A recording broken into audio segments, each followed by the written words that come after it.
నువ్వు నాకు నచ్చావు మూవీలో బ్రహ్మానందం గారు ఆ పెయిన్ రోయ్ అనే సీన్ ఎవరు మర్చిపోలేం కదా. అది ఫస్ట్ టైం నాకు రియల్ లైఫ్లో ఎక్స్పీరియన్స్ అయింది.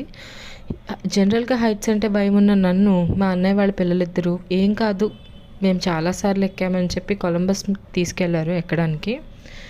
ఎక్కిన తర్వాత ఫస్ట్లో బాగానే కొంచెం ఉంది, కానీ దాని తర్వాత దాని హైట్ అండ్ స్పీడ్ పెంచిన తర్వాత అప్పుడు సినిమా నాకు స్టార్ట్ అయింది. కళ్ళు తిరిగిపోతున్నాయి. ఏం కాదని చెప్పిన వాళ్ళలో ఒకరేమో పడిపోతానరా బాబు అని చెప్పి అరుస్తున్నారు, ఇంకొకళ్ళేమో రివర్స్లో నన్ను పట్టుకున్నారు. నాకే భయం అంటే మళ్ళీ వాళ్ళు నన్ను పట్టుకున్నారు. ఆ దెబ్బకి ఆంజనేయ స్వామి వెంటనే గుర్తొచ్చి హనుమాన్ చాలీసా స్టార్ట్ చేశాను. ఇంకెప్పుడు లైఫ్లో ఇలాంటి సాహసాలు చేసి ఇలాంటి వెక్కని స్వామి కాపాడు అని చెప్పి దండం పెట్టుకునే రేంజ్కి వెళ్ళిపోయిందనమాట. కళ్ళు తిరిగితే కష్టం కదండి.